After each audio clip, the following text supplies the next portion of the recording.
Hard to say who your starting goalie is. Nope. Yeah. With No, Tuch, nothing on lineup today for. We'll, I know you say nothing on lineup today, but with Tuch being out, that creates a massive hole on your top line, and other configurations throughout the year that you used with Thompson and Skinner obviously haven't been as successful as that trio. So what sort of skill set are you looking for maybe next to those two guys that can sort of try to make up for what you lose in Alex being out? well, you need to consider.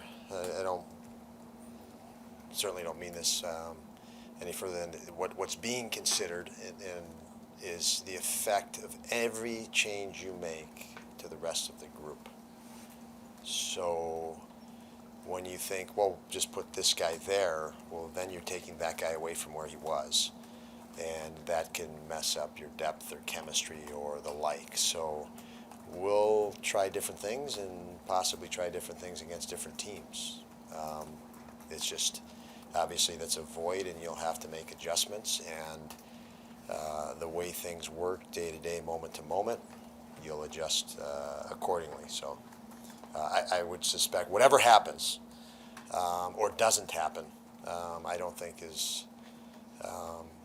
means anything's going to stay the same or anything's just going to change. We got to keep looking at it. But what I want to see first of all is not disruption of other lines because of disruption of one, or less disruption the better. What's your sense of how guys handled the news of Alex's injury? Obviously, you're coming off the high of the road trip, and I know that's an important guy in the room. Yeah, and we have lots of important guys, so it's a big loss. Obviously, that's those three guys have been one of the top lines in the league together, and they are when they're together. So it is a big loss, a big void. But I think the rest of the room these guys are hockey players, and they're competitive hockey players. They're excited to play. I don't think, they're certainly bummed to not have the teammate Alex Tuch in there. I don't think they lose confidence that, this is going to jeopardize our chance of success. I think this group is ultra competitive, and I don't think it goes to that point.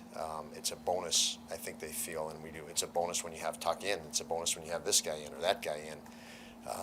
It's a bummer when you don't have them, but let's win. And I don't think that changes, and I don't think anybody wavers in that regard.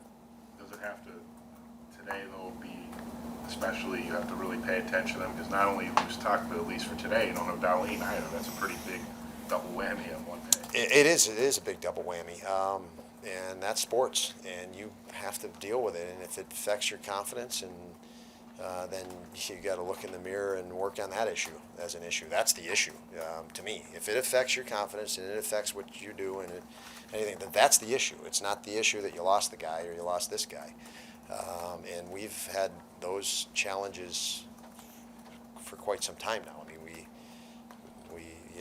this group here was the core here was part of trading away some really elite hockey players and top hockey players, and they were unwavered.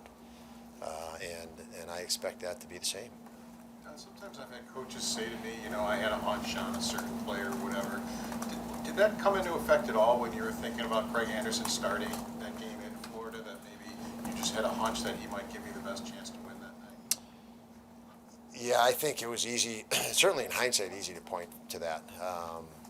But the decision, I can walk you through decision on it. We went into those two games back to back, and I thought it was a situation where more experienced guys should go in at that moment. We did not play well against Toronto here, and nobody liked that game, and just felt it was the moment called for a little bit more experience in those situations, and the decision was really based with that as a number one thought and feeling in that moment. So, as far as Vinnie goes, obviously, Kevin was just saying he's an NHL guy. Just what are the reports you got from Rochester and so forth of his time there? Yeah, like any player that goes in that situation, it's hard. It's a psychological challenge, and it was for him. And it takes a little time you never plan on it, you never expect it, nor should you. But it happened. He cleared waivers and had to go play, and it takes a while to wrap your mind around that. And I thought that he did a tremendous job of doing that at a pretty fast pace.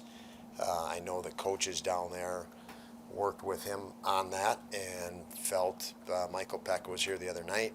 I talked to him extensively. I've talked to Seth quite a bit over the last month on it, or however long it's been. And progressively, Vinny's done better and better and better from the standpoint of, again, it takes you a little while. I think any player in this situation, a little while to wrap your mind around where you're at that point. But he's been ultra competitive, and they've had high praise for him, specifically, the whole way through how he's handled it, and specifically they feel he's made himself better, which is great. We've seen Owen have to step up in these situations before. How different is that? What's your confidence level compared to before as it is now, and how he's played throughout this season? Yeah, he's played. My confidence will always grow knowing he is another game of experience by going through another situation. He's the guy the type of personality, the type of competitor that when you give him a situation, or game 32 in his career, he gains the experience of it. Game 33, he gains more experience. Some guys, you give them games and they're not soaking that up. So my confidence is he's soaked up more things than the last time we had a shorter defensive group. So he's by virtue of that, he's a more experienced guy. He's got a little more poise, a little more confidence, a little more situational awareness at this level. He's played against Washington now.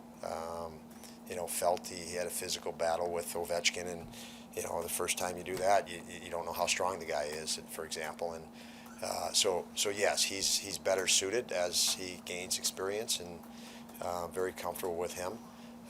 Obviously, he'll play a bigger role. He'll slide into the first power play unit. I think he's ready for all of that. The concern from our end would be just watching his minutes. With Craig, managing his workload has obviously helped him be as effective as he is. Do you have any sense, now that you're at this point in the season, how much more he could potentially handle, or if you'll reach a point where you feel like you want to kind of go to him more often than you have? You want to go to him more often, definitely. When you overwork a guy, you risk injury, and then you don't have a guy for potentially who knows how long. So you're always weighing that. If you play a guy with fatigue, vulnerability to injury obviously rises. So there's a balancing there, and he's still the same age he was. He's a couple days older. So if he needs more recovery time, he needs more recovery time. And if we don't give him that, and he ends up injured, you run the risk of that too. But we've seen the other guys play well, and they, you get in these situations, and we need everybody to rise. And today we're down Dahlin and Tuch. We need everybody to rise. We talk about Owen. Well, Owen can't play many more minutes than he's played, maybe 2 or 3 more minutes. So it's not him that's going to pick it up. It's the other guys that might get 4 or 5 more minutes. They're going to have to pick it up. So, and I think in the goaltending situation, you think of each guy when they've played their best. They've all been adequate. So we need guys playing their best. And but there's no question when Craig plays his best, he looks pretty damn good. The team we played the other day, very predictable team. So you're going to see patterns in their game. There's no erratic play to that team. The shot selection is going to be the shot selection. So, those are easier reads, and familiarity. When Craig has familiarity, he can target pretty well, and he did the other night. He made it look easy. He makes those games look easy.